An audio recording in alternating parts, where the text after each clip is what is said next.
안녕하세요, 여러분. 동양미술사 제13강 3차 시 명대 미술 세 번째 시간입니다. 이번 시간에는 명대 미술 중에서 이제 그 도자기와 금속공예, 그 다음에 이제 불교미술 등을 이제 살펴볼 예정인데요. 먼저 그 중요한 유적으로는 이제 양장왕묘에서 이제 출토된 예들을 좀 보고요. 이제 도자기의 수출입 문제, 국제관계 등을 중심으로 살펴보도록 하겠습니다. 명대에 이제 그 도자기와 금속공예를 이야기할 때 제일 중요한 것 중에 하나는 15세기 전반에 있었던 이 정화의 대항해라고 하는 그 남의 원정이 굉장히 중요합니다. 정화라는 사람은 1371년에 태어나서 운남성에서 이제 태어났는데요. 원래 이름은 마시라 삼보라고 불렸던 사람인데 이 운남성이 이제 그 사람이 12살 때 이제 점령이 되면서요.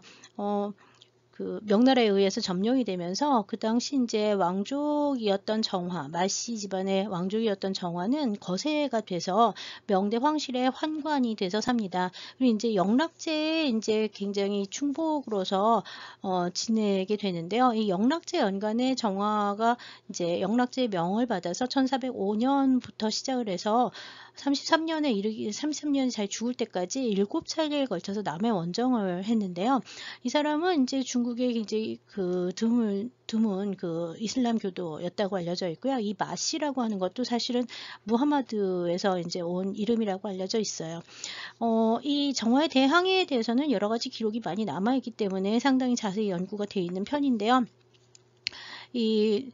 여기 남경 이쪽에서 이제 출발을 해서 동남아를 거쳐서 여기 동남아 여러 제국을 돌고 그다음에 이제 그 제4차 항해 때에는 아라비아 연안까지, 그다음에 제5차에는 이제 동아프리카 연안까지 이제 갔었다 그러고요.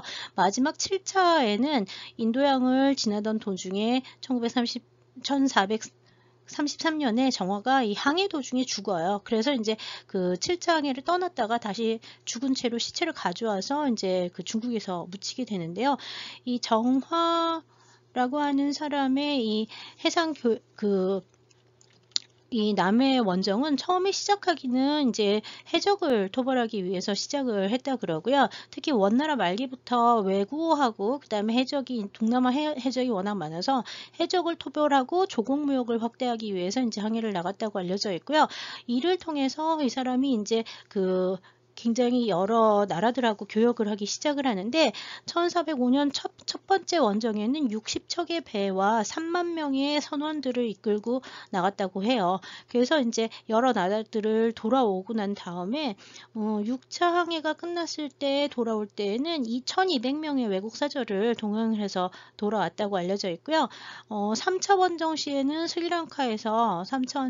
스리랑카랑 전쟁을 해서 하고 이제 그 스리랑카 왕조를 이제 점령하기도 하고요. 동아프리카 연안까지 이제 나가면서 기린 같은 진짜 동물 기린을 이제 잡아와서 이제 나라에다 바치기도 하고 그랬습니다.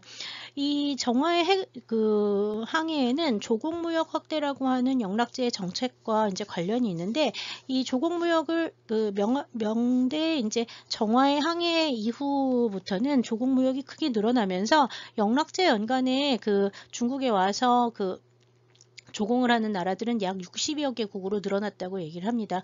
홍보제 연간에는 17개국 정도가 이제 왔었는데 약 3배 이상이 이제 그 3대 영락제 때 이제 늘어나게 되는 거죠. 그렇지만 이제 또 하나의 문제는 이 명대에는 1371년부터 시작을 해서 1566년까지 이제 그 해금 정책이라고 하는 걸 쓰는데 이 해금이 뭐냐면 자유롭게 사사롭게 바다로 나가는 걸 금지하는 정책을 써요. 이 얘기는 뭐냐 하면 이렇게 민간 무역을 전면적으로 금지하고 나라에서 이제 모든 무역을 관리하겠다는 얘기인데요. 명나라 초기에 이제 이 민간 무역 전면 금지하는 것은 태조 때부터 이제 시행이 돼서 몇 년에 한 번씩 계속 해금령을 내리지만 그 해금령하고 상관없이 그 사무역 또는 밀무역이라고 하는 게 없어지지는 않는 편이었습니다. 명나라에서 이제 정화가 처음에 이제 이쪽 그 동쪽으로 서쪽으로 나갈 때 가지고 나갔던 거는 주로 도자기하고 비단이 많았고요. 도자기하고 비단을 주로 수출을 하고, 그다음에 이제 갖고 오는 것은 향료, 후추, 진주, 그다음에 각 지역의 특산물 같은 것들을 갖고 왔었다고 알려져 있어요. 그래서 공무역이 이제 그 조공이라고 하는 이름으로 공무역이 이제 나라에서 관청에서 시작이 되고요. 이 당시 가져나간 도자기들은 아마 대부분 그 경덕진에서 만들어진 도자기였을 거라고 생각을 합니다. 경덕진에는 아마 명나라 초기에 어기창이라고 불리는 그 관요를 설치를 해서 나라에서 이제 경덕진의 어기창을 이제 관리를 해서 황실에서 사용하는 모든 기물들, 특히 도자기 기물들은 다 이 경덕진의 어기창에서 이제 그 제작을 하고요. 그 도자기 관요는 이 경덕진에서만 운영이 됩니다. 그래서 대부분 주요 도자기들은 다 경덕진에서 생산이 되고요. 그 다음에 이제 명나라 초기에 여기 강남 지역에 같은 경우에는 칠기 제작 공방이 이제 나오는데, 칠기 제작 공방 같은 경우에는 과원창이라는 이름을 로 불렸어요. 그래서 어기창, 과원창 하면은 이거는 명대의 관영공방이다라고 생각하시면 되고요. 어기창은 도자기, 과원창은 칠기 만드는 데고요. 여기서 만들어서 다 이제 어디로 올리냐면 수도 북경으로 보내는 거죠. 그 명대는 일단은 이 경덕진의 도자기가 굉장히 중요하고요. 그 정화의 항해 이후에도 이 도자기는 계속 그 이쪽 인도 쪽이랑 그 다음에 이제 여기 아라비아해, 그 다음에 저 멀리는 터키 그까지, 또 더 멀리는 유럽까지 이제 가게 되는데요. 이 1433년에 정화가 죽고 돌아온 다음에 그 이후로 바다로 나가는 일은 명나라에서는 이제 거의 없어집니다. 한동안 없어지고요. 오히려 이제 1511년이 되면 그 포르투갈 사람들이 이쪽으로 들어와서 여기 말라카라고 하는 지역이 그 1511년에 그 포르투갈인들이 점령을 하게 되고요. 그 다음에 이제 또 다시 여기 마카오, 광동성 밑에 가면 이제 마카오 있잖아요. 이 마카오, 홍콩 있고 마카오 있는데, 마카오가 포르투갈 사람들한테 넘어가게 되는 게 언제냐면 1557년이에요. 그래서 이때부터 포르투갈인들이 16세기 그 중후반 정도부터 그 중국과의 교역을 이제 담당을 하기 시작을 해가지고요. 이때부터는 사실은 명나라의 공무역하고 상관없이 이제 계속 포르투갈인들의 교역들 같은 중개무역 같은 것들이 광동성, 광주나 마카오를 중심으로 해서 이제 시작이 되고요. 이 지역에 있던 사람들은요, 원나라 말기부터 시작을 해서 계속 이제 동남아 쪽으로 이제 넘어가면서 16세기 이제 이때가 되면, 특히 만령년간 되는 16세기 이 정도 되면요, 이쪽 지역에 화교들이 굉장히 많이 살기 시작을 해요. 이 화교들이 언제부터 처음 살았는지에 대해서는 좀 논란이 있는데, 송대부터 이미 강남 지역 이쪽 지역에 있었던 화교들이 동남아 연안에 이제 많이 정착을 하게 됐다 그러긴 하는데요. 이 화교들이 이쪽 지역에 동남아 말레이 반도라든지 아니면은 뭐 말레이 반도 밑에라든지 보르네오 섬 이쪽 동쪽 끝이라든지 아니면 인도네시아 쪽까지도 이제 화교들이 이제 거주를 하게 되고, 베트남 같은 경우에도 이제 다낭이나 뭐 이런데 일단 화교 그 마을들이 상당히 많이 생기는데, 그게 대부분 다 명대부터 만들어지기 시작을 합니다. 명대부터. 그래서 이제 이 해외 거주 화교들의 존재들이 이제 중요해지기 시작을 하는 것도 역시 명말 정도부터라고 보시면 될 것 같아요. 이 명대의 정화의 대항해를 통해서 들어온 것 중에서 서역산 사치품의 제일 중요한 것 중에 하나가 각종 보석들입니다. 이 보석들은 지난 시간에 왜 그 1차 시에서 정릉에서 나온 각종 보석들을 보셨는데요. 이 제일 이른 예들 중에 하나가 15세기 전반에 이제 나오는 그 황실 관련 무덤들이 이제 이런 보석들을 가진 예들이 나오고 있는데요. 그 예로서 이제 양장왕 무덤을 보도록 하겠습니다. 양장왕 주첨계는 인종의 9번째 아들로서 1411년에 태어났습니다. 그리고 1424년에 양왕으로 봉해졌고요. 13살 때고요. 그 다음에 이제 1441년 30세 때 이제 죽게 되는데, 이 사람 무덤은 이제 이 사람이 이제 양왕으로 이제 거주했던 허북성 인근에서 이제 발견이 돼서 허북성 종성시에서 2001년에 발굴이 됐고요. 무덤은 이제 묘지석에 지금 지석이 이제 2개가 나와서 왕과 그 다음에 이제 부인 위씨가 이제 같이 묻혀 있었다는 것이 이제 확인이 됐습니다.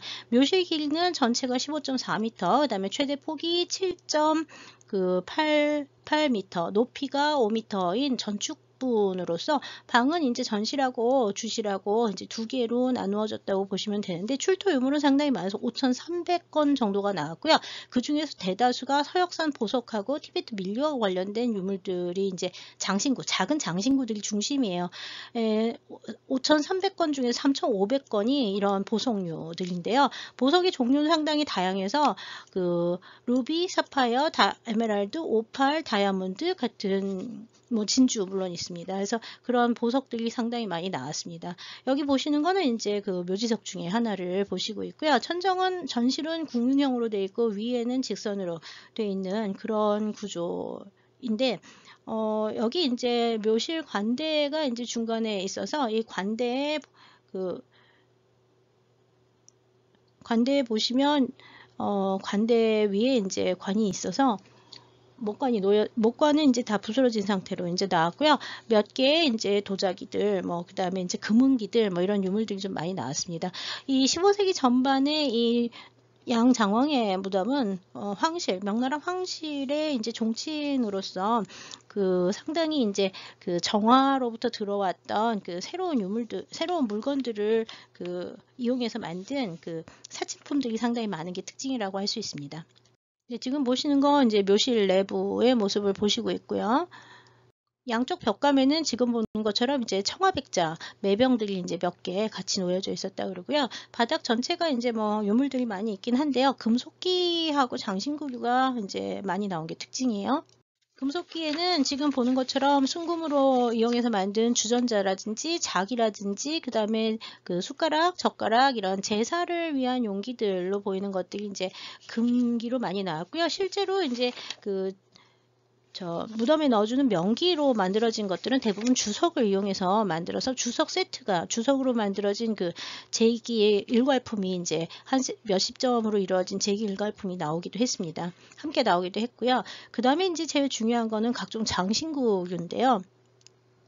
양장왕과 그의 그 왕비는 모두 다 지금 화려한 금제 장식으로 장식이 되어 있고 지금 보는 것처럼 다양한 보석들하고 굉장히 섬세한 그 선으로 그러니까 금선을 이렇게 붙여가지고 만든 그 필리그리 기법으로 우리나라 이제 이런 거 다 누금세공이라고 하긴 하지만 여하튼 이 누금세공 기법을 이용해서 만든 화려한 장신구들 허리띠 장식의 일부가 이제 전체가 이제 다 출토가 됐고요. 이것뿐만 아니라 머리핀이라든지 반지라든지 귀걸이라든지 이런 것들이 정릉에서 나오는 거랑 비슷한 양상으로 아주 뛰어난 작품들이 많이 나왔습니다. 정릉보다 이게 지금 거의 한 150년 이상 빠르기 때문에요.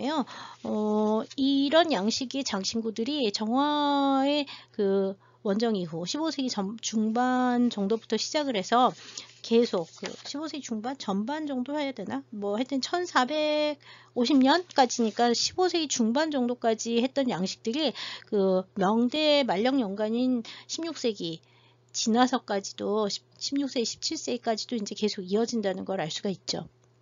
네, 지금 보시는 거는 이제 금으로 장식을 했고 가운데 있는 이 부분은 옥을 조각을 해서 이제 만들었는데 송대나 원대 이런 옥 조각들이 많이 나오는데 이 명대에는 완전히 이렇게 옛날 옥 조각하는 것들하고 비슷한 양식으로 전통 양식으로 옥을 조각한 다음에 새로운 기법으로 금 장식을 돌리고 그 다음에 이제 이거는 뒤쪽에 보면 이렇게 길게 핀이 달려 있어서요 머리꼬지 뒷꼬지로 사용하는 건데요. 이런 금제 뒷꼬지 보석 장식한 금제 뒷꼬지나 귀걸이 팔찌 이런 얘들이 상당히 반지 이런 얘들이 굉장히 많이 나왔고 보석은 종류가 상당히 다양한데 대체로 스리랑카나 아니면은 아라비아 쪽 같은 데서 이제 수입이 되는 또는 인도 쪽에 수입이 되는 서역산 보석들로 이제 장식되어 있다고 보시면 되겠습니다. 도자기는 15세기 전반에 전형적인 청화백자들이 좀 많이 나왔고요. 여기 보시는 것처럼 밑에는 주석 받침으로 만들고 안에다가 지금 청화 잔을 갖다가 넣고요. 위에 뚜껑은 금을 타출해서 만든 장식을 얹어서 탁잔을 이제 지금 마상배가 여기 지금 이렇게 있으면 여기 마상배가 이렇게 올라가는 거죠. 그래서 도자기하고 주석하고 금을 이용해서 한 세트를 만든 독특한 공예품들도 여러 점이 이제 출토가 됐습니다. 도자기는 아마 다 명대 이제 경덕진에서 이제 만들어진 청화백자가 중심이라고 보시면 되겠습니다. 청화백자의 제작 방식은 원대랑 같기 때문에 별도로 설명은 하지 않을게요. 도자기가 만들어지면 초벌구이 하고 난 다음에 청화 안료로 그림을 그리고 그 위에다가 전체로 유약을 입히고 번조를 이제 초벌구이 1차, 그 다음에 유약 입혀서 2차 번조해서 유약 아래에 채색 안료로 그림을 그리는 유하체 기법으로 만들어지는 청화백자가 이제 원나라부터 이제 만들어지기 시작하죠. 원말에 만들어지기 시작을 해서 이 청화백자가 이제 계속 이어져서 만들어지고요. 사실 명대 이후의 도자기들은 다 경덕진의 청화백자가 중심이 됩니다. 그래서 이 청화백자가 명대 내내 거의 모든 시기에 다 나오는데 양식별로는 어떻게 다르느냐? 시대별로는 일단은 선덕연간 이후부터는 이렇게 명문을 가진 것들이 많고요. 그 다음에 이제 도자기 양식들을 보면 문양이라든지 배치라든지 그 다음에 유약의 색깔이라든지 이런 것들 또는 청화 안료의 색깔 이런 것들이 달라지는 게 특징이고요. 15세기 한 후반 이 정도 해가지고 성화연간 정도 되면은 성화연간 정도부터 시작을 해가지고는 점점 여러 가지 색깔을 청화보다 더 많은 색깔들이 입혀져서 이제 오체 같은 것들로 이제 두채, 오체 이런 것들로 이제 발전을 하게 되기 때문에 15세기 전반하고는 좀 차이가 있습니다. 이 양장왕묘에서 제일 이제 독특한 게 지금 보면 대흑천이라고 해서 티베트 밀교에서 나오는 분노존의 형상이 이제 금으로 이제 장식을 타출을 해서 만들어서 이제 나오는 예가 있고요. 그 다음에 여기 보시는 것처럼 이게 이제 염주 같은 불교의 염주 같은 건데 지금 이제 알이 빠져서 여기 아마 알맹이가 이렇게 들어갈 거라고 생각을 해요. 두 개가 맞부딪혀서 이 하나하나의 알들을 보면 요 금판 하나를 이렇게 보시면 이 금판 위에 옴마니 밤매옴이라고 하는 티베트 문자를 장식으로 이제 새겨놓은 금 구슬에 양쪽 마구리 장식인데요. 안에 있는 구슬은 뭐였는지 모르겠지만 지금 사라지고 지금 금 마구리들만 남은 염주 또는 뼈로 만든 염주에서 이 불교 의료용품들이나 불교 도상들, 티베트 물교의 도상들인 이렇게 대흑천이라든지 가루다든지 가루다라든지 이런 것들이 새겨진 또는 옴마니 밤매옴이나 또 이제 티베트 문자들이 이제 새겨진 장신구들이 상당히 다수가 출토가 됐는데요. 지금 보시고 있는 게 이제 출토 상태인데요. 여기 보시면 반지 있죠. 보석 반지가 있는데 이 보석 반지만한 조그만 금강령 금강저 이런 것들 그 다음에 아까 보셨던 이 염주 장식들이라고 하는 것들이 이제 이렇게 네모난 상자 7기 상자 안에 이제 가득 들어가 있는 형태로 여러 점이 출토가 돼서 이 티베트 불교 의례나 이런 것들이 이제 명대 초기 황실에 사람들이 많이 숭앙을 하고 있었다는 것이 이제 무덤 내에서 확인이 되고 있습니다. 이 지금까지 보신 슬라이드들은 전부 다 양장왕묘에서 출토된 거고요. 양장왕묘는 양장왕과 부인 위씨의 사망 연대를 고려해 볼 때 1451년으로 이제 추정이 되는 것으로서 15세기 전반의 중요한 황실 관련이면서 여러 가지 상류층의 문화를 보여주는 중요한 예라고 할 수 있습니다. 정화가 이제 항해를 마치고 돌아온 1401년부터 1433년까지의 사이에는 이제 정화의 항해를 통해서 공무역이 일부 행해지기도 했지만 기본적으로 이제 원나라 말기부터 시작을 해서 1487년 정도까지 이제 중국 도자는 사실 약간 공백기를 수출 도자가 공백기가 있다고 얘기를 해요. 1352년에 수출 도자들은 대부분 용천효, 이게 원나라 때죠. 용천효를 중심으로 하는 청자가 제일 많이 나오고요. 그 다음에 이제 경덕진에서 만들어지는 백자나 청화백자 그런 것들이 이제 원말에 유럽으로 수출이 되다가 원나라 말기부터 나라가 혼란해지면서 그런 수출들이 좀 덜해지고 그 다음에 이제 명초에 해금 정책을 피면서 한동안 이제 도자기가 중국 도자기가 외국으로 반출이 되지 않았다고 보는 경향이 강합니다. 그 다음에 이제 16세기가 되면은 다시 중국이 도자기 무역은 거의 독점을 하게 되는데요. 이 중국 도자기 무역하고 관련해서는 유명한 밍갭 앤 쉽렉 세라믹스 in Southeast Asia라고 하는 책이 있는데 이 민갭이라고 하는 게 명나라의 이 해금 정책으로 인해서 명나라 도자기가 없는 시기, 여기 말하는 1451, 1487년에 그 기간을 이제 얘기를 하는 거고요. 이 책에서 얘기를 하는 거는 그러기 때문에 이제 태국 지역에서 만들어진 그 시사차날라이 같은 태국 도자기들이 이제 오히려 요 시기에 이제 그 수출이 이제 되기 시작을 했다. 그다음에 뭐 베트남 쪽의 도자기들이 이제 뭐 생산이 돼서 수출이 되기 시작을 한다. 뭐 이제 이런 얘기들을 좀 하고 있는데요. 지금 여기 보면 빨간 점이 잔뜩 있는데 이게 다 뭐냐 하면 그 무역선들의 흔적입니다. 이 동남아시아 지역 전역에서 이 무역선들이 이제 발굴이 되고 있고요. 특히 원대까지의 무역선들에서는 용천여자기가 제일 많이 나오는 데 비해서 이제 원나라 지나서 명나라 때 이제 한 15, 16세기 이후에 그 명대 그 침몰선들은 대부분 보고 있으면은 이 경덕진에서 출발한 그 청화백제를 상당히 많이 갖고 있습니다. 그래서 뭐 한두 개가 나오는 게 아니라 엄청나게 많이 나와요. 침몰선의 경우에는요. 네, 이게 이제 동남아 지역에서 그 침몰선 발굴할 때 보시면 도자기가 이렇게 박스 안에 들어가지고 여러 개가 한꺼번에 청화백자잖아요. 이런 것이 이렇게 왜 완으로 해서 막 수십 개가 아니라 몇백 개씩 이렇게 한 상자 안에 묶여져 있습니다. 그래서 이렇게 해서 이제 그 수중 발굴을 하게 되고요. 공식적으로 발굴이 된 데도 있는가 하면 그 비공식적으로 유물이 이제 발굴된 경우도 많고요. 그 불법적으로 꺼내진 경우에 이제 옥션에 무단으로 이제 판매가 되기도 해서 이 동남아 무역선 그 보호와 관리가 지금 제일 큰 문제가 되고 있긴 합니다. 네, 지금 보시는 것도 동남아 연안에서 이게 중국 자기를 잔뜩 실은 침몰선을 인양하고 있는 모습을 보이는데요. 이렇게 들어가서 이제 잠수해서 도자기들을 꺼내오면 똑같이 생긴 게 뭐 한 군데에서 뭐 엄청나게 많이 나오고 있고요.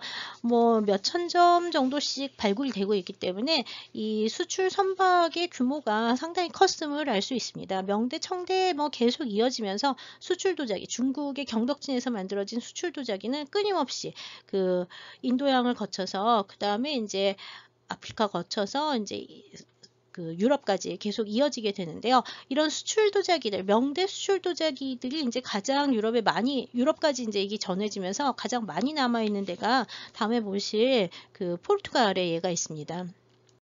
네, 지금 보시고 있는 거는 포르투갈의 리스본에 있는 그 산토스 궁전이라고 하는 궁전 건물인데요. 이 궁전 건물은 1909년에 프랑스에서 구입을 해서 지금 현재 프랑스 대사관, 그러니까 주 포르투갈 프랑스 대사관 건물로 사용되는 건물인데요. 그 중에 이제 한 방에 보면 도자기의 방이라고 해서요. 4m, 4m 그 규모의 천정에 이렇게 방이 이렇게 있으면 이렇게 마른 목골로 생긴 천정인데 이 전체의 도자기를 중국 도자기를 이렇게 잔뜩 매달아 놓은 방이 하나 있습니다. 이 건물은 1664년에서 1687년에 건립이 됐다고 알려져 있고요. 이 17세기 후반에 건립된 이 도자기의 방에 이제 있는 것들은 261개의 중국 청화백자가 있는데 이것이 이제 대부분 연대를 가지고 있어서 확인을 해보면요. 가장 이른 거는 정덕 연간부터 시작을 하고요. 가장 늦은 것은 가정 연간까지 나와서 한 15세기, 16세기에서 17세기 정도까지 계속 이제 이 청화백자의 수출이 이제 포르투갈까지 이어졌음을 알 수가 있는데요. 포르투갈인들의 이제 동아시아와의 관계를 보면 먼저 이 1498년에 바스코 다 가마가 인도에 도착을 해서 이제 그 인도에 도착을 해서 이제 그 인도를 이제 탐험하고 그 다음에 이제 그 이듬해 1499년에 리스본으로 돌아오는데 이때 바스코다마가 중국 도자기를 가지고 그 귀국을 했었다고 알려져 있습니다.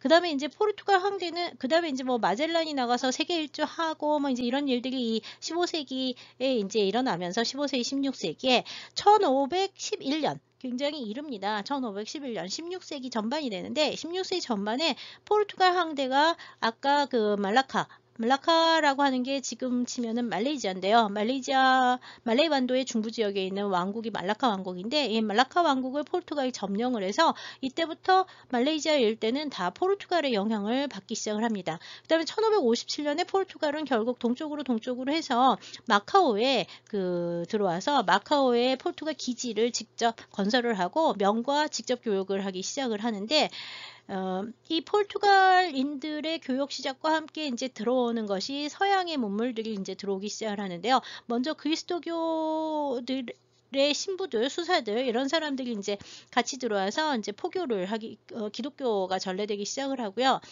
주로 가톨릭이죠. 이제 포르투갈에서 전하니까 가톨릭이 이제 전해지기 시작을 하고 서양 선교사들은 뭐 그 이전에 원대부터 이제 드나들기는 했는데요. 명대에 이제 그 남부 지역에 중국 남부 지역에 그때 명대에 들어오는 건 대부분 다 저 북쪽의 중앙아시아 쪽으로 이제 들어오는 데 비해서 이제 16세기에는 배를 타고 들어오면서 중국 남부 지역에 이제 기독교들이 동남아시아하고 동남아시아하고 중국 남부 지역에 이제 전해지기 시작을 합니다.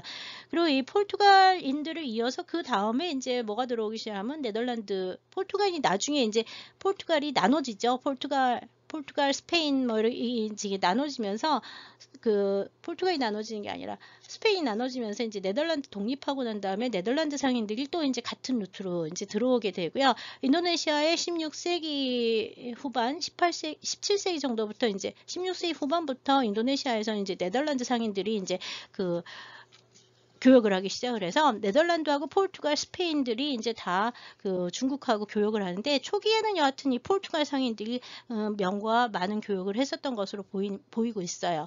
그래서 다 만들어진 거는 경덕진요에서 만들어진 수출자기를 대표하고 있고요. 현재 유럽에 남아있는 명대 자기들 중에서는요, 여기 지금 포르투갈에 있는 산토스 궁전에 있는 이 도자기 얘들이 가장 대표적이고 중요한 얘들을 많이 갖고 있다고 볼 수 있습니다.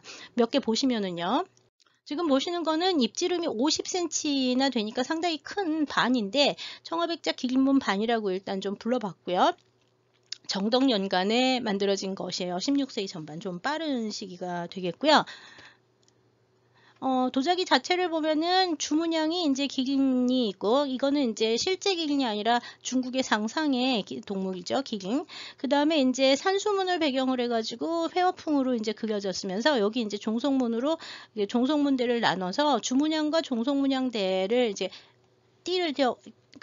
대를 지어가지고 문양을 이제 구획을 하고 있는 게 이제 특징이라고 보시면 될 것 같습니다. 여기 사용되는 청화 안료는 모두 다 이슬람 쪽에서 수입을 해서 경덕진에 사용하는 거죠. 예, 회화청이라고 부르는 산화 코발트 안료를 이제 사용해서 만들어진 청화백자입니다.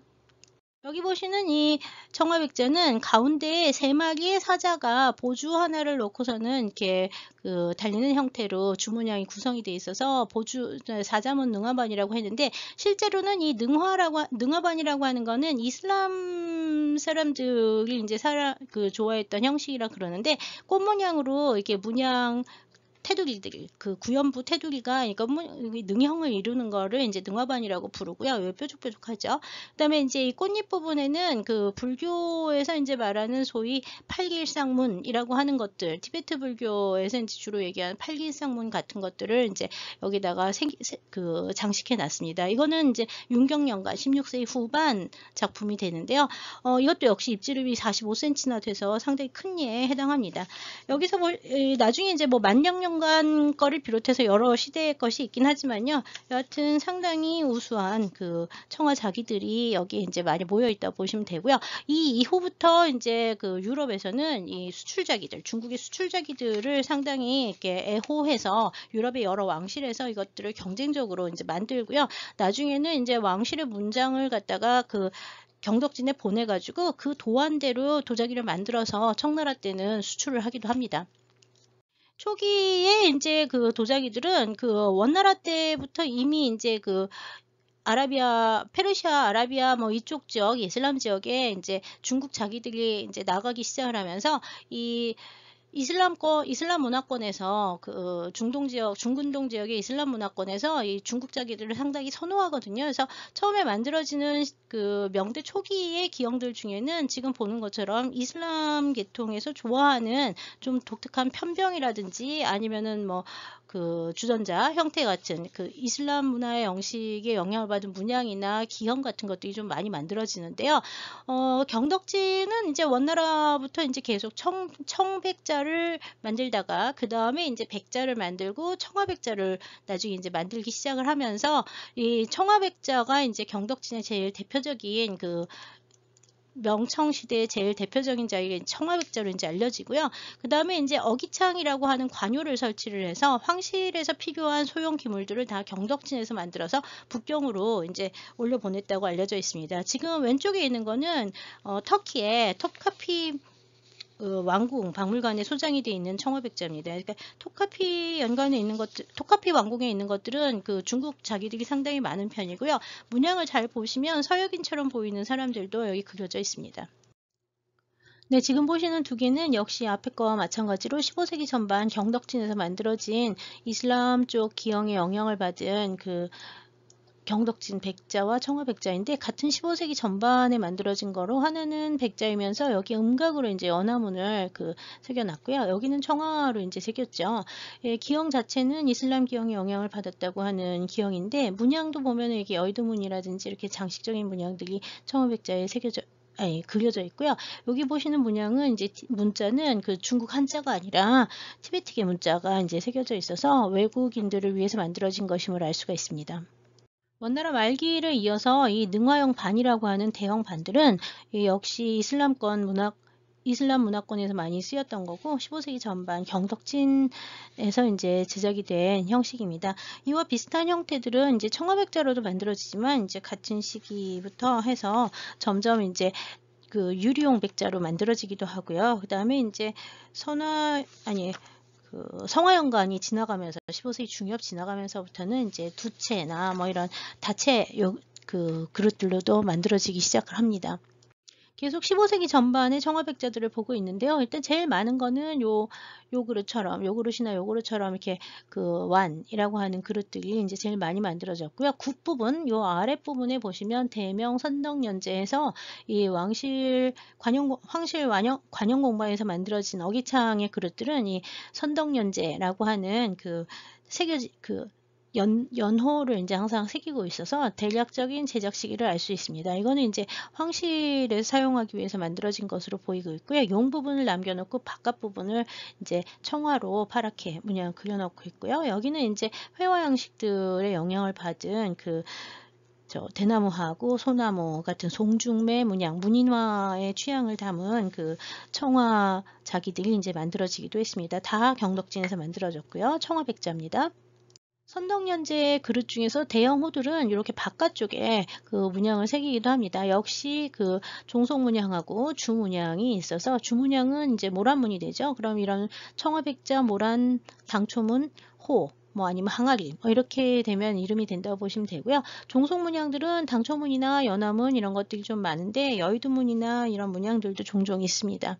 네, 선덕연간부터는요, 청어하고 같이 이 유령이라고 하는 붉은색 안료, 산화동 안료를 사용을 해서 역시 유약 아래에 그려지는 유화체 기법으로 이제 유령을 같이 쓰는데 이 유령이라고 하는 거는 원대에도 얘기를 했었지만 산화동 안료를 쓰는 거예요. 이 산화동 안료를 쓰면 적색이 나는데 이 붉은색이 나기도 하고 지금처럼 이렇게 약간 적홍색이라고 해야 되나? 이렇게 붉은빛인데 약간 주황색처럼 주홍색 같은 이런 색깔들 다 유리형 안료로 나오는 거라고 보시면 됩니다. 같은 안료가 이제 구워지는 거에 따라서 좀 달라지는 색깔이 달라지게 보이는데 청색하고 붉은색이 이제 섞여지는 게 선덕연간부터 나오고요. 이 산화동하고 산화코발트를 이용한 이 청화는 산화코발트, 그 다음에 이 붉은색은 산화동 이용하는데 이 유형과 그 다음에 이제 청화의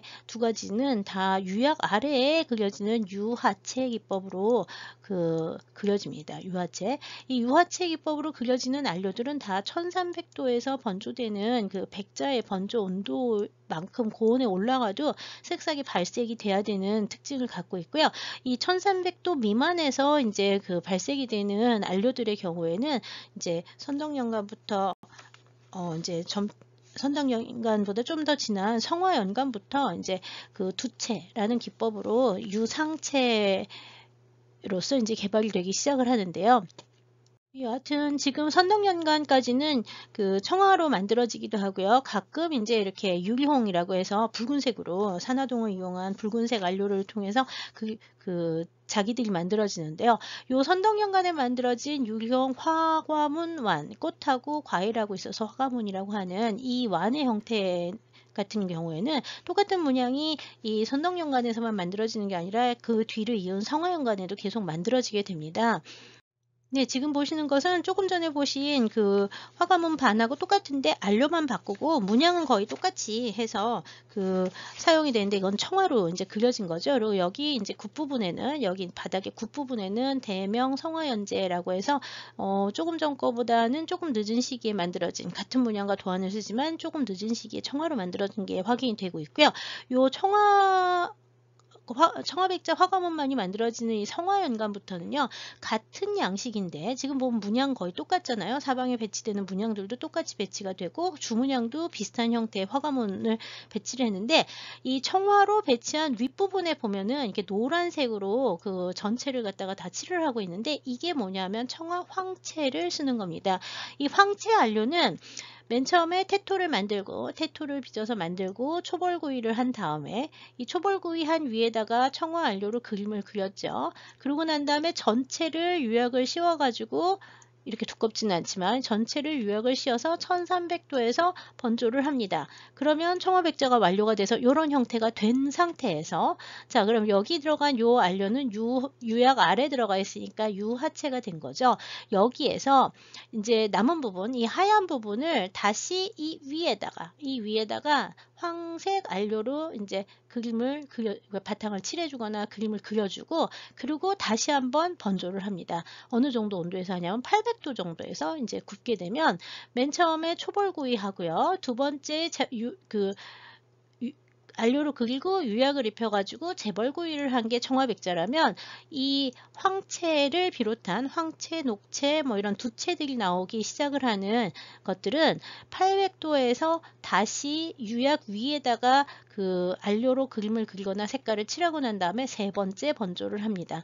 그러니까 여기 노란색으로 지금 이제 노란색을 여기다가 이제 칠을 한 거잖아요. 요거는 유약 위에다가 다시 채색을 입힌다고 해서 유상채라고 씁니다.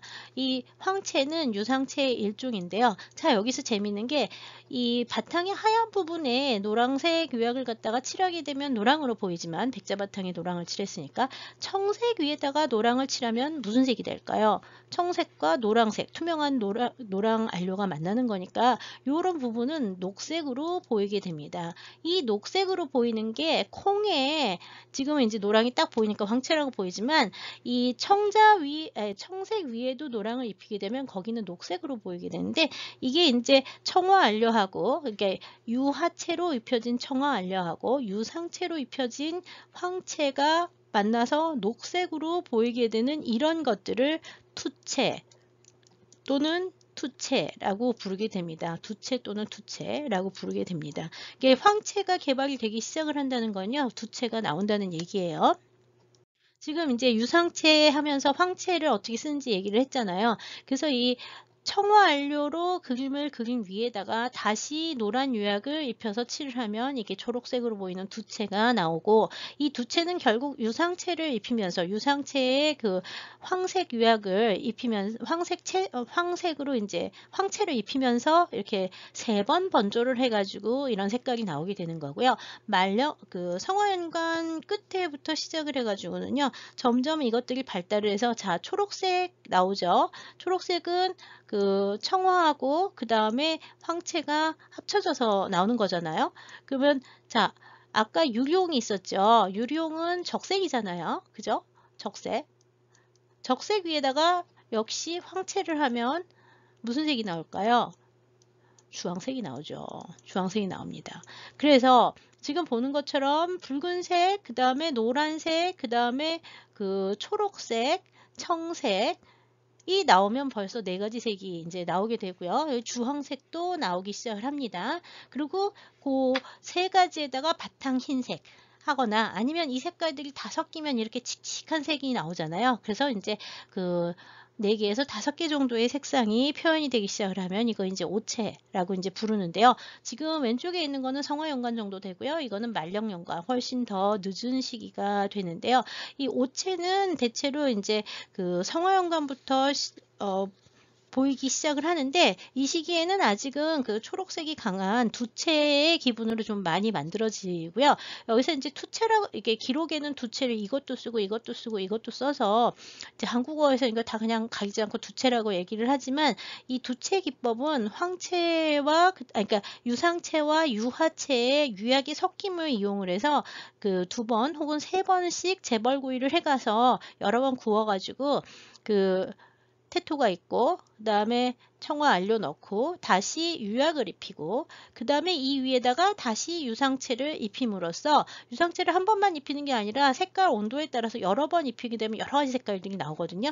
그래서 이제 여러 번 번조를 하면서 처음에 청화 자체는 1300도에서 굽고 저화도에서 굽는 거는 800도 내외 정도에서 이제 구우면서 그 3번 이상 3번에서 뭐 5번까지도 이제 굽게 되면서 여러 번 구워서 표면에 이제 그 화려하게 장식을 하는 기법들이 성화연관부터 이제 시작이 돼서요. 본격적인 이 오체로 발전을 하게 됩니다.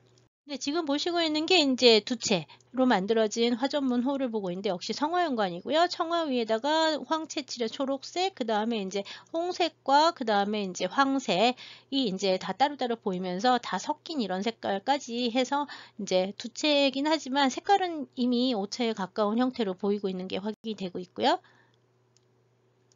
16세기가 되면은 이것들이 이제 그 점점 그 관용 그 어기창이 좀 흐트러지기 시작을 하면서 그 주변에서 경덕진 주변에서도 이제 민요가 별도로 이제 운영이 되기 시작을 하고요. 지금 보는 것처럼 지방료의 색깔을 띠는 약간 좀 문양이 이렇게 촌스럽다고 하면 좀 미안하지만 이렇게 문양이 좀 서민적인 현상을 보여주는 이런 호들이 이제 16세기 정도 되면 많이 만들어지기 시작을 하고요. 색깔은 약간 그 왜 셀로 그 색이 있는 투명 셀로판지 같은 거 이렇게 섞여 놓으면 이렇게 섞이는 그런 형태로 아직은 이제 뭐 색의 혼합이 자유로운 편은 아닌데 여하튼 이렇게 여러 가지 색들이 이제 등장을 하는 이런 오체 자기들이 16세기 정도부터는 본격적으로 만들어지고요. 사실 명대 자기는 16세기 이후가 되면 청화로 만드는 것보다도 이 오체로 만들어지는 게 훨씬 더 많아지게 되고요.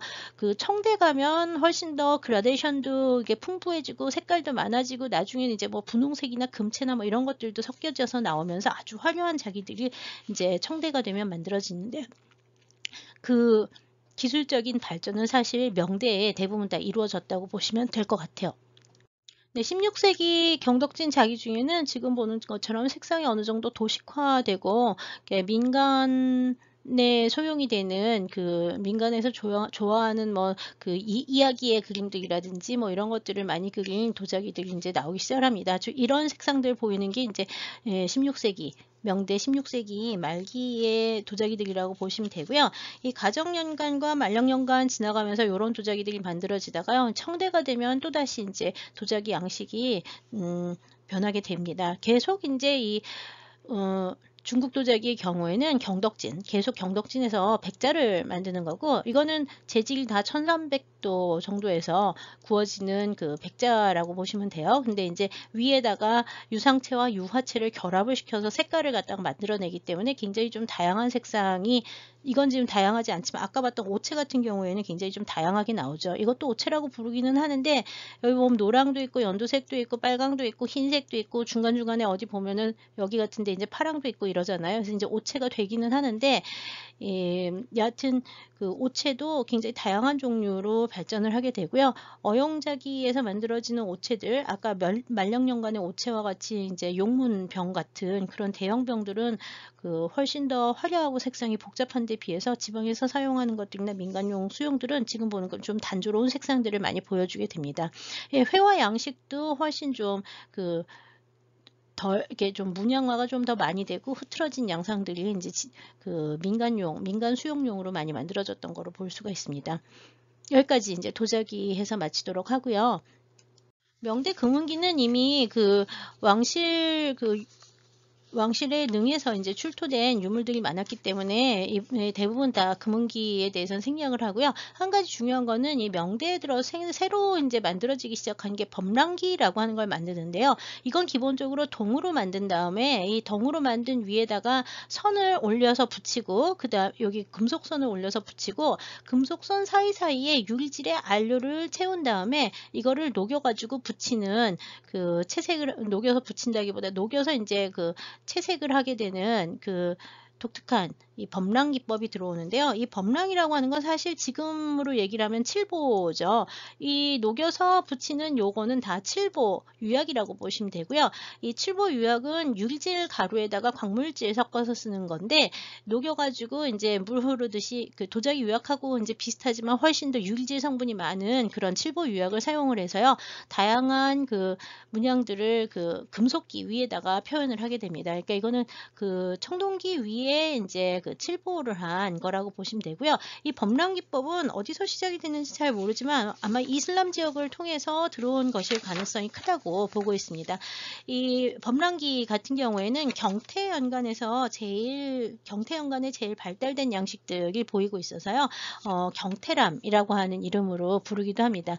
아직 명대 범랑기들은 지금 보는 것처럼 이렇게 오방색 정도가 이제 그 강렬하게 나오는 편이고요. 예, 색깔의 그레데이션 효과라든지 이게 혼합 효과는 발전하지 않는데 청대가 되면 그 혼합이 굉장히 자유스러워집니다.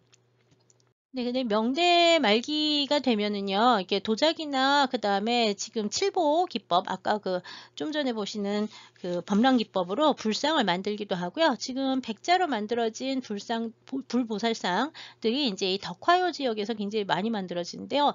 이 덕화요에서 만들어지는 백자들은 그 주로 명대에 이제 발전을 하기 시작을 해서 덕화요는 인물상을 비롯해서 보살상이라든지 뭐 다양한 백자들을 이제 만들기 그릇보다는 이렇게 조형이 있는 조형물들, 백자 조형물들을 많이 만드는데요. 17세기 이후에는 유럽에도 수출이 굉장히 많이 되고 있고요. 일본에도 수출이 좀 되기는 합니다. 덕화요도 사실 내수용보다는 그 수출용으로 만들어지는 경우가 좀 많은 편이라고 볼 수 있을 것 같아요. 덕화요에 대해서는 청대에 훨씬 더 발전을 하기 때문에 그때 또 한번 말씀드리도록 하겠습니다. 네, 금속기와 이제 도자기로 만들어지는 불교 공예품들은 지금 보시는 불보살상들 같은 것뿐만 아니라 여기 보시고 있는 것처럼 이렇게 사기장엄구의 경우에도 청동 도급탑하고 같이 이거는 그 티베트 불교의 영향을 받은 티베트식 불탑 형태를 한 사기기에다가 주변에 이제 그 백자호를 이제 같이 넣어서 청어백자호죠. 경덕진에서 만들어진. 그래서 자기하고 이제 금속기를 같이 사용하는 그런 그 사기장원고들이 15세기 정도부터 이제 발견이 되기 시작하고요. 이 티베트 불교의 영향들은요, 사실 그 북경과 남경 일대 황실 관련한 사원들에서는 그 티베트 불교의 영향이 좀 보이긴 하는데요. 남경 쪽에서는 티베트 불교의 영향이 그렇게 많지 않은 데 비해서 북경 훨씬 더 발전을 했고, 이후에 청대에 좀 더 그 사원들이 발전을 해가지고 지금까지 계속 명맥 유지되는 경우가 많습니다. 그래서 명대 티베트 불교하고 관련된 얘기들은 다음 청대에 조금 더 보충을 하도록 할 예정이고요. 여기서 볼 몇 개 이제 그 명대 사원들은 명대 황실에서 발원한 북경의 법회사라든지 아니면은 이제 유명한 홍동의 산서성 홍동의 이제 광승사 그다음에 이제 산서성의 역시 그 평유의 쌍림사 정도 명대의 소조상 중국식 전통들 한족의 전통을 보여주는 회화와 소조상들이 있는 사원들 몇 개를 잠깐 보도록 하겠습니다. 북경의 법회사는 1447년에 완공이 됐다고 알려져 있습니다. 이 건물은 명대의 유명한 환관이었던 이동이라는 사람이 발원을 해서 황실의 후원을 받아 만들어진 사원으로 알려져 있고요. 1447년에 완공이 됐지만 1439년부터 이제 만들기 시작을 했고요. 지금 현재 벽화가 제일 잘 남아 있는 거는 지금 보시고 있는 대웅보전인데 이 대웅보전은 이제 1440년대에 주로 이 벽화를 그렸을 거라고 하고요. 벽화를 그렸던 화가들은 다 황실의 어영화가로 알려져 있어서 15명 정도의 장평 왕위를 비롯한 15명 정도가 이 제작에 참여했다고 기록이 남아 있습니다. 그려진 그림들은 관음보살, 문수보살, 보현보살로 이루어진 그 삼대 화상이라고 하는 그 관음문수 보현의 삼보살상하고 그 다음에 이제 여러 가지 제석천을 비롯한 제석천 사촌왕을 비롯한 권속들 그림들을 많이 그렸습니다. 대표적인 예는 지금 보이고 있는 수월관음도, 조선시대 우리나라 수월관음도의 도상하고 연결이 되어 있다고 하는 이 법회사의 그 수월관음 벽화를 이제 보시고 있는데요. 굉장히 이게 명대 영향을 받은 자세와 그 다음에 이제 이런 자세, 이런 명대 영향을 많이 받았다고 하고, 그 다음에 이제 옷의 형식이라든지 장신구 형태도 역시 명대 그 원대를 이어서 이 티베트 불상 양식의 영향을 받고 있지만, 얼굴 같은 경우에는 다시 이제 명대 특유의 형태로 이제 변화하고 있는 걸 볼 수 있고요. 권속들의 옷이나 장신구 같은 경우에도 명대적인 특성, 굉장히 중국적인 특성들을 많이 보입니다. 네, 지금 보시고 있는 두 점이 이제 그 둘 다 법회사의 벽화 중에 나오는 권속들인데, 이쪽은 사천왕 중에서 탑을 들고 있는 북방천왕이고요. 오른쪽에 있는 사람은 이제 그 천녀 중에 한 명, 꽃을 들고 공양을 하는 공양천이 보이는데 여성 형태로 표현이 되어 있고요. 옷의 이제 표현이라든지 뭐 이런 장신구의 표현, 그 다음에 얼굴의 표현, 이런 것들은 그 송대의 영향을 받으면서도 명대 양식으로 변화되어 있는 양상을 보여주고 있습니다. 굉장히 이제 중국 전통 양식을 따라서 그리고 있는데, 도상 자체는 이런 탑의 형태라든지 뭐 지물의 변화, 이런 것들은 원대를 거쳐서 이루어진 그 티베트 불교의 영향이 보이기는 합니다. 그게 바로 명대적 특징이죠. 그다음에 이 법회사에는요, 왼쪽에 보시는 것처럼 1447년에 만들어졌다고 알려져 있는, 창건기에 만들어졌다고 알려져 있는 범종, 명대의 이제 왕실에서 발원한 그 범종이 있는데, 여기 보시면 전체가 다 법문이 쓰여져 있습니다. 다라니, 그 범자로 그 다라니가 쓰여져 있는데, 여기 있는 다라니들은 당시 명대 불교계에서 많이 읽혔던 뭐 파지옥주라든지 12인연 진원이라든지 각종 다라니들을 모아서 이제 새겨놨고요. 그 다음에 이제 명대종 양식에서 보이는 이 구연부의 형태, 종신의 형태, 이런 거 아주 우수한 그 명대의 전형적인 15세기 전반의 대표적인 종을 보실 수 있고요. 여기 있는 그 향로는 법회사의 그 대웅전과 천왕전 앞에 이제 모셔져 있는 철제 정령 향로인데, 이 명대 16, 17세기에는 이 철을 이용해서 그 향로나 불상 같은 것들을 많이 만드는데요. 얘는 연대가 1524년에 연대가 써 있습니다. 이 부분에 보면 이렇게 써 있거든요. 그래서 16세기 전반에 굉장히 중요한 그 삼족정 형태의 정형 향로라고 보시면 되겠습니다. 그래서 이 명대의 이 각종 금속재 그 공양구도 많이 남아 있는 곳이 법회사라서요. 명대 전반기의 불교 문화, 황실과의 불교 문화를 이야기를 할 때는 이 법회사, 북경 근처에 있는 법회사가 굉장히 중요한 절입니다. 두 번째 보시고 있는 거는 홍동 방승사에 있는 비홍탑을 보시고 있는데, 이 비홍탑은 이미 한나라 때부터 시작을 해서 수나라 문제 때, 수문제 아유광 사기장엄 할 때도 나왔던 유명한 아유광탑인데요. 이게 이제 명정덕 11년, 네, 1516년이 되는데, 1516년에 지금과 같은 형태의 탑으로 새로 짓기 시작을 해서요. 1527년에 완공이 됐는데 16세기 전반이 되죠. 기본적으로는 8각의 13층을 가진 전탑인데, 이 전탑 윗부분에 보시면은 여기에 그 유약을 입힌 유리화라고 얘기를 하는데, 예, 유약을 입힌 그 기와와 그 조각들로 장식을 해서 이게 유리와 유리탑이라, 그래서 이걸 유리탑이라고 이제 불러요.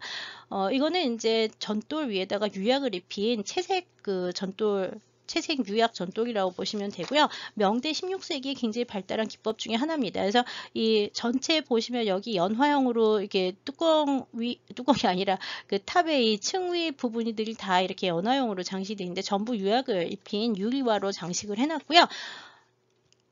내부에 보면 지금 보는 것처럼 거대한 불상이 있는데, 역시 16세기 전반의 불상인데, 이 불상은 철로 만들어지고요. 철로 주조를 해서 만들고 위에 전체를 갖다가 그 도금 비슷하게 해서 올렸습니다. 그 다음에 이제 이 위쪽으로 보이는, 천장 위쪽으로 보이는 이 부분이 역시 이 유리와의 형태들이 내부에서도 이게 그 탑 안에서 보이는 탑 윗부분인데요.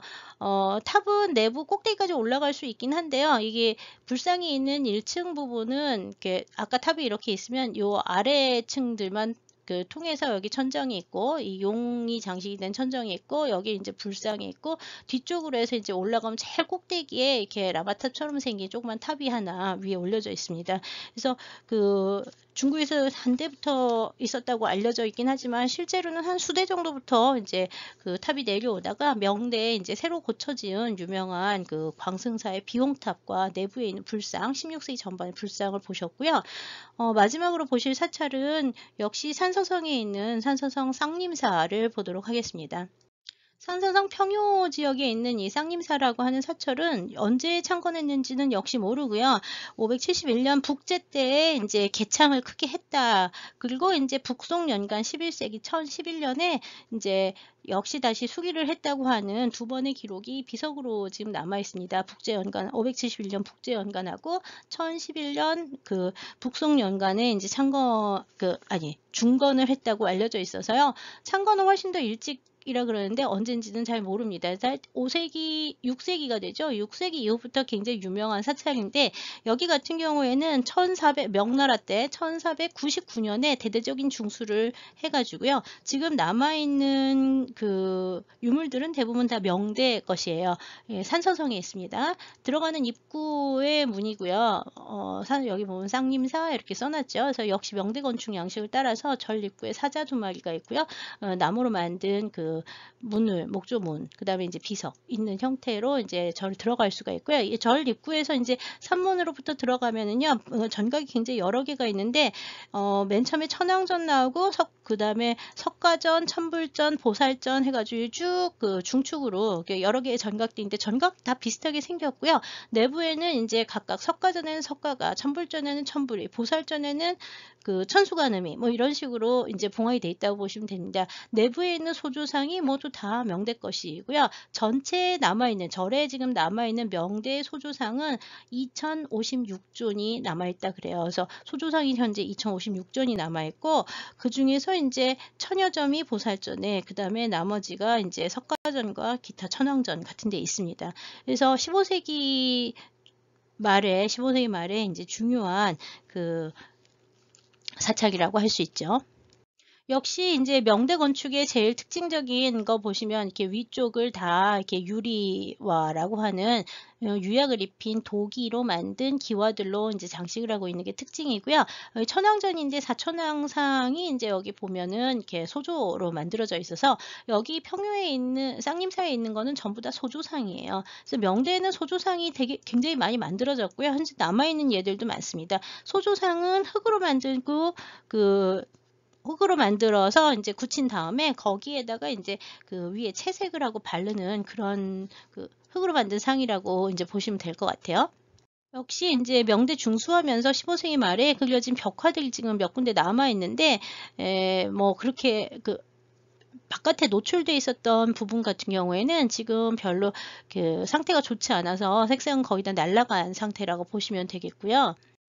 제일 유명한 거는 지금 보시고 있는 1499년에 중수된 보살전의 이제 주존들입니다. 이게 역시 소조상으로 만들어졌고 천수천한 보살상을 만들고 있는데 송대 조소 양식들을 닮은 듯 하면서도요.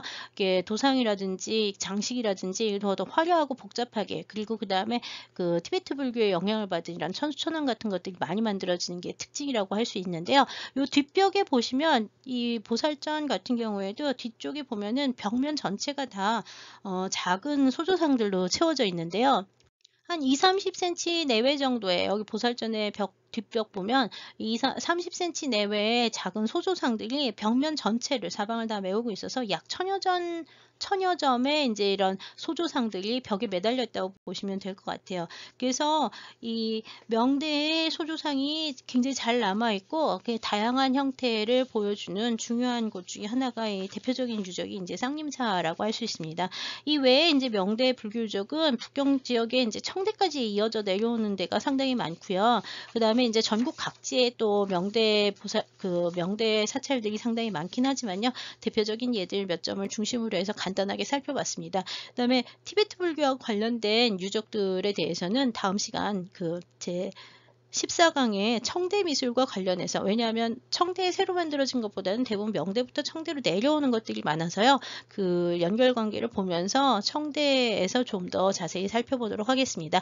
네, 이상으로 이번 주 명대의 미술에 대해서는 그 3차시 강의까지 모두 마치도록 하겠습니다. 건강하게 모두 다 잘 지내시고 다음 주에 또 뵙겠습니다. 감사합니다.